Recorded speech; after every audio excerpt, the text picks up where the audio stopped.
नमस्कार. आज आपण आलेलो आहे धाराशिवच्या लेण्या पाहण्यासाठी. जे त्यात गाव, तालुका व जिल्हा धाराशिव इथे येतो. धाराशिव शहरापासून 5 किलोमीटर लांब इथे आपल्याला ही लेणी आहे व लेणीच्या थोडं वर इथपर्यंत आपली गाडी येते व इथून पुढे आपल्याला चालत जायचं आहे व तिथे आपण गाडी लावलेली आहे. तर चला आता आपण खाली लेणीचे दर्शन करूया.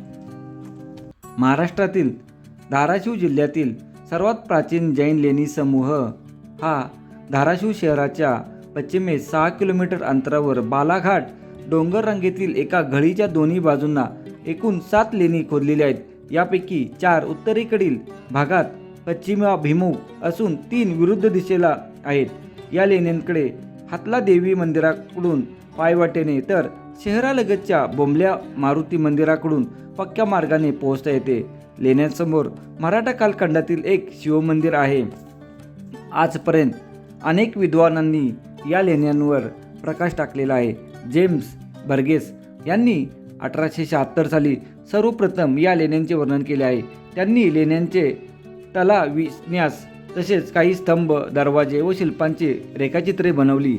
त्यानंतर हिरालाल जैन, म के ढवळीकर, वा वी मिराशी, विराज शहा यांनी मोलाचे संशोधन कार्य केले आहे. लेणी क्रमांक हे उत्तरेकडील 4 लेण्यांच्या ओळीतील पश्चिम टोकाला खोदलेले एक अर्धवट लेणी असून त्यात 2 स्तंभ व स्तंभयुक्त वरांडा व अर्धवट खोदलेला मंडप आहे. या लेण्यात सुमारे 11वे ते 12वे शतकात खोदलेले एक सुट्टे जैन चौमुख शिल्प आहे. या लेण्याच्या पूर्वेला लेणी क्रमांक 2 आहे. हे लेणे सर्वात विशाल असून तला विन्यासानुसार छतविरहित प्राकारयुक्त प्रांगण, वरांडा, स्तंभयुक्त मंडप व गर्भगृह अशी सर्वसाधारण रचना आहे. प्राकारयुक्त प्रांगणाच्या प्रवेशद्वाराच्या दोन्ही बाजूंना द्वारपाल कोरलेले आहेत. द्वारावर गोलाकृती भागाच्या आतील बाजूस पार्श्वनाथांची मूर्ती आहे. लेण्यांच्या ओरीत प्रवेश करताना लागणाऱ्या पायऱ्यांच्या दोन्ही बाजूस गण कोरलेले आहेत. तसेच प्रांगणात डाव्या बाजूला चौरस पाया असलेली एक गोलाकृती रचना आहे. वरांडा 6 स्तंभ व 2 अर्धस्तंभांवर आधारलेला आहे. अर्धस्तंभाचा मध्यवर्ती भाग चौकोनाकृती असून शीर्षभाग तरंग कोटिकेसह अलंकृत आहे. वरांड्याच्या उजव्या बाजूस एक खोली व ओढी असून त्यात चौरसाकृती स्तंभ तसेच जिन्यांचे एक शिल्प, 2 चौमुख आहेत. खोलीच्या भिंतीवर जिन्यांच्या 2 प्रतिमा कोरण्यात आलेल्या आहेत. वरांड्याच्या डाव्या बाजूलाही एक रिकामी खोली आहे. मंडपाच्या दर्शनी भागाची बरीच पडझड झाली असून बर्चेस यांनी नमूद करून ठेवलेली जैन शिल्पे, चैत्य, गवाक्षे व इतर अलंकृत भाग सध्या अस्तित्वात नाहीत. या लेण्यांचा मंडप सुमारे 24 बाय 24 मीटर असून आत जाण्यास 3 दरवाजे आहेत. मंडपात 32 स्तंभ असून यापैकी 20 स्तंभांनी बाहेरचा तर 12 स्तंभांनी आतील चौक आहे. मंडपाच्या दोन्ही बाजूंना एकूण 22 खोल्या आहेत. गर्भगृहाच्या उजवीकडील 2 खोल्या वगळता इतर सर्व रिकाम्या आहेत. गर्भगृहाच्या उजव्या बाजूकडील खोलीत कार्योत्सर्ग मुद्रेतील जिन कोरण्यात आलेला आहे. त्याच्या डोक्यावर 3 दलयुक्त छत्र आहेत. जवळच एक चौमुख ठेवलेला आहे. गर्भगृहातील द्वारावर 3 सपाट शाखा आहेत.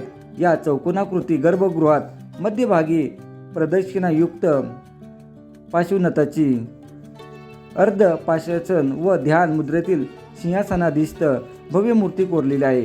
पार्श्वनाथाच्या डोक्यावर सप्त फणाधारी नाग आहे.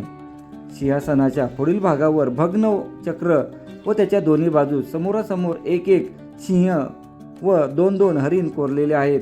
मूर्तीच्या दोन्ही बाजूस चामारधारी सेवक व मालाधारी विद्याधर आहेत. या व्यतिरिक्त या लेणीत काही सुट्टी शिल्पे असून त्यामध्ये चौमुख व एक पंचतीर्थिका दिसून येते. मंडपातील काही स्तंभाच्या शीर्ष भागावर एका जिनासह काही भित्तिचित्रांचे अवशेष दिसून येतात. लेणी क्रमांक 2 च्या पूर्वेला लेणी क्रमांक 3 आहे. हे संपूर्ण लेणे बहुतांशी लेणी क्रमांक 2 सारखेच असून आकाराने थोडेसे लहान आहे. वरांड्याच्या स्तंभांना जोडणाऱ्या शीर्षपट्टीत चैत्य गवाक्षासह उत्कृष्ट कोरीव शिल्पे होती ती सध्या अस्तित्वात नाहीत. व्हरांडा 18 मीटर रुंद असून समोर 6 स्तंभ व 2 अर्धस्तंभ आहेत. मंडपाचे प्रवेशद्वार पंचशाखायुक्त असून यात 20 स्तंभ आहेत. मंडपात 14 खोल्या आहेत. गर्भगृहाच्या उजव्या बाजूकडील खोलीत मागील भिंतीत जिन कोरलेला आहे.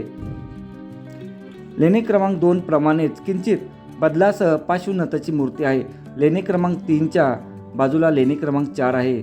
यात एक खुले प्रांगण, मंडप व गर्भगृह आहे. मंडपात 4 स्तंभ असून दोन्ही बाजूला 2 खोल्या आहेत. गर्भगृहाच्या दोन्ही बाजूंना 2 रिकाम्या खोल्या आहेत. गर्भगृहात मागील भिंतीत पार्श्वनाथाची मूर्ती कोरलेली आहे.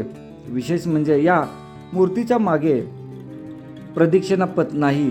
या लेण्यात सुपार्श्वनाथाची अंबिका व क्षेत्रपालयुक्त एक सुट्टी मूर्ती आहे. या लेण्यातही भित्तिचित्रांचे अवशेष आढळतात. यानंतर घळ पार करून लेणी क्रमांक 5 येथे पोहोचता येते. हे एक अर्धवट शिल्पविरहित लेणी असून 2 खोल्या अव्यवस्थितपणे खोदलेल्या आहेत. लेणी क्रमांक 5च्या उजवीकडील वरच्या बाजूला लेणी क्रमांक 6 स्थित आहे. हे एक अर्धवट खोदलेले लेणे असून यात वरांडा, मंडप, गर्भगृह अशी रचना दिसते. वरांडा पूर्णपणे खोदलेला आहे. याला समोर 4 स्तंभ, 2 अर्धस्तंभ आहेत. यानंतर मंडप असून तो काही प्रमाणात खोदलेला आहे. मंडपाचा आकार 13 बाय 11.4 मीटर असून यात 10 स्तंभ कोरलेले आहेत, परंतु त्यापैकी समोरील 2च पूर्ण झालेले दिसतात. या स्तंभाची रचना लेणी क्रमांक 3 मधील स्तंभासारखीच दिसते. भिंतीच्या मागील बाजूस अर्ध पद्मासनात पार्श्वनाथाची सप्तफणाधारी नाग असलेली एक मूर्ती कोरलेली आहे. सिंहासन साधारण असून आकृतीविरहित आहे. सेवकांपैकी फक्त एका चामार धारणीचे रेखांकन पार्श्वनाथाच्या उजव्या बाजूला केलेले दिसते. लेणी क्रमांक 7चे वैष्णवपंथीय लेणे हे 6व्या लेण्याच्या नैऋत्येला आहे. यात केवळ 10 स्तंभ व 2 अर्धस्तंभयुक्त एक वरांडा असून तो 18 मीटर रुंद आहे. वरांड्याचा मागील भाग अर्धवट खोदून सोडलेला आहे. स्तंभाच्या वरच्या बाजूला प्रामुख्याने कृष्णलीलांचे शिलापट कोरण्यात आलेले आहेत. धाराशिव लेण्यांचा कालखंड बर्गेश यांनी 650, नाईक यांनी 600 ते 650, वॉल्टर स्प्रिंग यांनी 480 ते 500 ठरविला आहे. परंतु मके ढवळीकर व विराशा यांच्या मते तलविन्यास, स्तंभ व अलंकरण तसेच गर्भगृहातील मूर्तिशिल्पे ठेवण्याची पद्धत पाहता लेणी क्रमांक 2, 3 हे अजंठा वाकाटकालीन लेणे क्रमांक 16शी साम्य वाटते. धाराशिव लेण्यांचा इतिहास आणि वर्णन अपभ्रंश भाषेतील इसवी सन 931-32 मध्ये रचित बृहत्कथाकोश व संस्कृत ग्रंथात आलेले आहेत. बर्जेस यांच्या मते धाराशिव येथील मुख्य लेणी जैन आहेत. ढवळीकरांच्या मते लेणी क्रमांक 1 ते 4 ही प्रथम खोदली गेली तेव्हा ती बौद्ध धर्मीय होती. नंतर 9व्या-10व्या शतकात त्यांचे जैन धर्मीय लेण्यात रूपांतर करण्यात आले असावे. मिराशी व विराशा यांनी अनेक दाखले देऊन लेणी क्रमांक 2, 3, 4, 6 ही जैन लेणी असल्याचे सिद्ध केले. मिराशी यांच्या मते सिंहासनावरील चक्र व सप्तफणाधारी नाग ही वैशिष्ट्ये जैनातील प्रचलित आहेत. लेणी क्रमांक 2 मधील जिनाचे भित्तिचित्र अजिंठा लेण्यातील गर्भगृहात मुचलिंद बुद्ध मूर्तीचा अभाव, अजिंठ्यातील सर्व बुद्ध मूर्ती पद्मासनात तर धाराशिव येथील शिल्पे अर्ध पद्मासनात असणे तसेच स्तूप सदृश्य रचनेचे धाराशिव येथील लेणी क्रमांक 2 मधील स्थान जे आहे ते सुट्टे व आकाराने इत्यादी मुद्दे मांडून विराशा यांनी या लेणी बौद्ध नसून जैन ठरवले आहेत. याशिवाय धाराशिव लेण्यांच्या नैऋत्य भागात आपणाला भोगावती नदी किनारी चांभार लेणी, लाचेंदर लेणी आहेत. ही लेणी आपण निश्चितच करावीत. साधारण हे पुण्यापासून अंतर 260 ते 65 किलोमीटर आहे. धाराशिव या शहरापासून साधारण 6 किलोमीटर अंतरावर आहेत. हा ऐतिहासिक ठेवा खूपच चांगल्या प्रकारे सध्या संवर्धनाचे काम असते.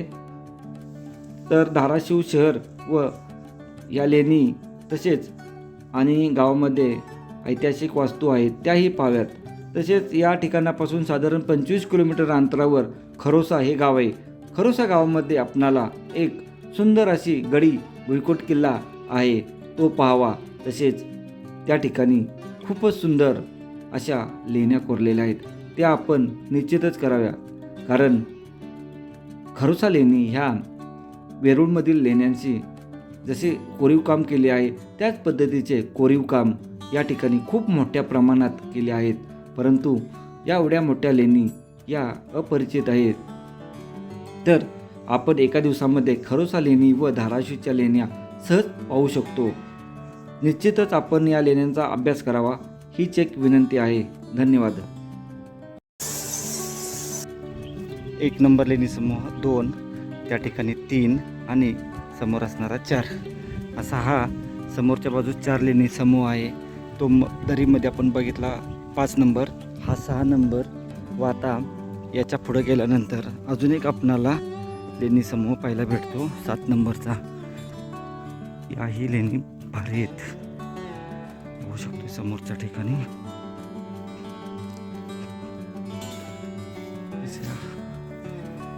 या लेणी ज्या आहेत ते आपणाला इंद्राई किल्ल्यावरच्या ज्या लेणी आहेत तशा पद्धतीचे आपल्याला पाहायला भेटतात. व या लेणीचे खास वैशिष्ट्य म्हणजे या ठिकाणी पाहू शकतो,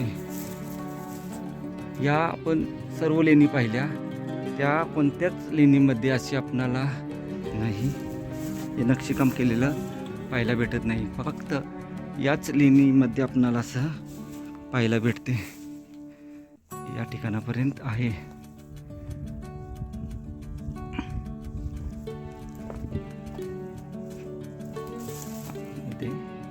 असं आहे, पूर्ण पाहायला भेटते.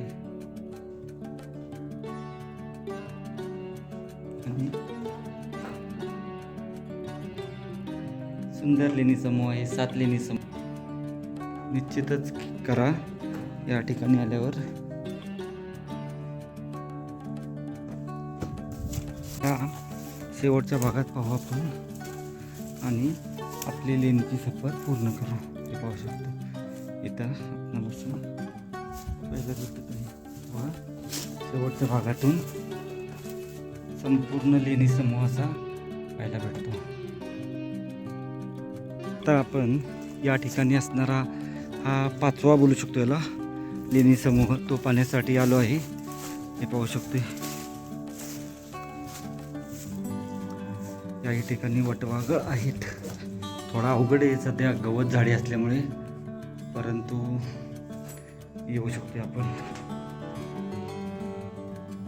वटवाघळ खूपच या बाजूला रूम आहे, या बाजूला पाहू शकते रूम आहे.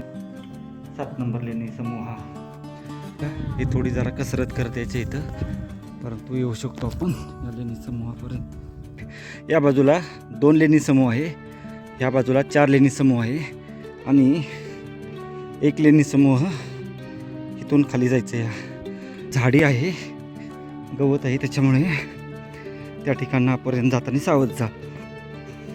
लेणी पाहण्यासाठी अर्धा ते पाऊण तासाची वेळ पुरेशी होऊन जाते. चुन्याचा घाणा आहे, चुन्याच्या घाण्याचं चाकसुद्धा इथे व्यवस्थित पाहायला भेटते आपल्याला. व या ठिकाणी या अशा 3 समाधी आहेत. बाजूला हनुमानरायाचे 2 शिल्प व समाधी पाहायला भेटते.